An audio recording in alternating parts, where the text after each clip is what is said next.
And before we get to the reading, we'd like to call upon our town clerk, Joseph P. Paoloni, to provide us with a history of the American Revolution, briefly located here during the founding of our country. Mr. Paoloni? Thank you. Is there any way we can, Of course. so I can,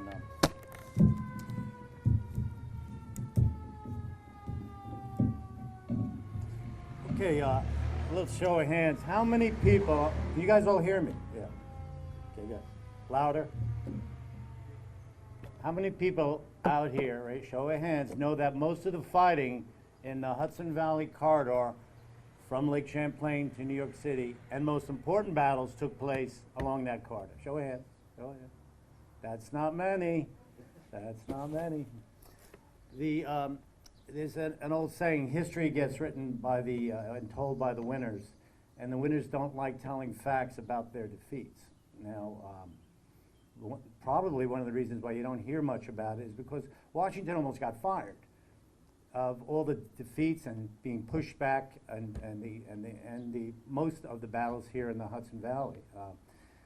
After the Battle of Bunker Hill and Lexington and Concord, they agreed to have one commander, and they appointed Washington.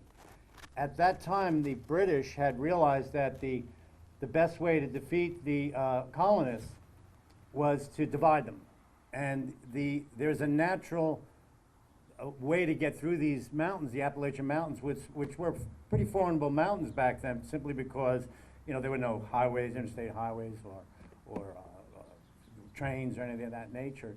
So they realized that they would separate the northern colonies from the southern colonies through the Hudson Corridor, which basically was created by, it's not even a river at all, it's really a fjord, as the Norwegians pointed out. They're basically an ice dam up in Montreal, broke through at Breakneck and Storm King Mountain there. And that's why you see that gap, and cut Staten Island off Long Island, what have you. But the British realized that that's a natural way through the Appalachians, the only way through the Appalachians. And Washington and the American colonists realized their plan to divide us, and they sent Washington to New York City. And as the British came into the harbor there, he wanted a higher place to shoot down from, so he went to Brooklyn, and he brought the troops over to Brooklyn. Well, the British, when they came in, they surrounded, they went around through the flatlands of Brooklyn, the Broken Lands. Actually, that's what the Dutch named Brooklyn, Broken Land. And well, if you ever look at the southeastern part of Brooklyn, it's all a bunch of broken lands, and there's good clams there if you guys clam at all. And nevertheless, they came in through the back, the flatlands. Washington got pushed back. They talk about crossing the Delaware. What was way more amazing was crossing the East River, where the Brooklyn Bridge is, and the entire army, horses, cannons, in the middle of a fog evening, they crossed the East River back to Manhattan. Of course, as the British continued to push further north, Washington's army went to Fort Washington, and they burnt New York City, the British. A lot of battles went on. Then eventually he crossed over and started heading up here right through what we have, the highlands.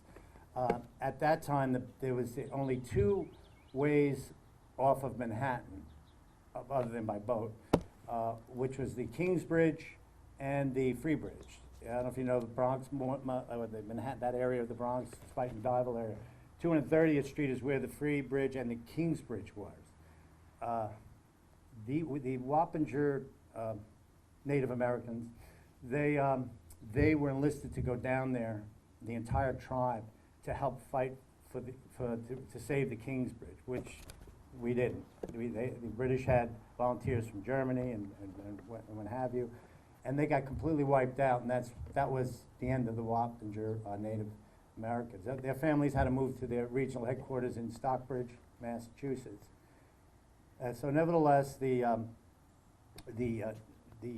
Daniel Ninum's tribe got wiped out. Washington had headquarters between Newburgh and Fishkill, and then attempts to stop them from the south, they put what do you call it, a chain across at the Bear Mountain Bridge. That didn't work. And then they had one at a place called Camp West Point, which eventually became the military academy. And that one held a lot better. But yeah, they came right up here is where they stopped a lot of the attacks. This is a very significant area. We had General Swartout, who lived right over on All Angels. You had Brinkerhoffville, which was where all those people that didn't survive were buried there. And then from the north, they stopped them at Saratoga, the village of Saratoga. And the village of Saratoga, you know, one thing about the British, they're a sea power, and they're not used to fighting through the thick, lush, heavily wooded, hilly terrain of New York. And so by the time they got through the mountains here, Lake George and the Adirondacks, they beat them in Saratoga. And strangely enough, which is really odd, the village of Saratoga is on the Hudson River, and throughout the 1800s, the racing at Saratoga Springs and the tourism and also the springs, the hot springs there, they I guess they convinced the village of Saratoga to change the name to Schuylerville, which really doesn't make any sense to me. But nevertheless, once they stopped them at Saratoga and they stopped them here, this never fell under British control during that war. The British, they basically abandoned the strategy of dividing the colonies. And they said, let's just focus on the southern colonies. And as a result of that, Washington kept his job. And, you know, at Saratoga, and the fact that they stopped that plan. And then they focused on Charleston and the southern colonies. And that didn't work because it was just a series of victories for the American Army. And there was not one retreat after Saratoga. Now, the American Revolution was really the first Civil War. The Loyalists who supported the foreign country versus the Patriots who support this country.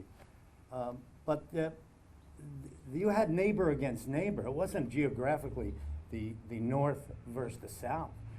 You had neighbor against neighbor. People who were born here, their grandparents were here, but were still loyal to the monarchy. A lot of them got killed. A lot of the Patriots got killed. A lot of the Loyalists got killed. In the end, the Loyalists, they either moved to Canada or moved to England, not back to England for the first time to England. But nevertheless, the Patriots, you know, even though the United States was a great experiment to see men from many religions, races, countries live together, but with allegiance to a single country. That's an interesting concept, isn't it? But nevertheless, I'll finish by saying in 1606, when Henry Hudson, he was looking for a shortcut to China, and he sailed 100 miles up the Hudson River, well past here, even past Kingston, and then he realized that he didn't find his shortcut.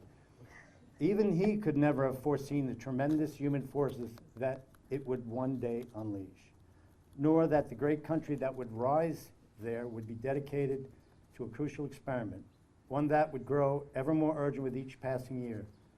The exhilarating, often harrowing experiment to see whether all the peoples of the world could live together in one place. Thank you.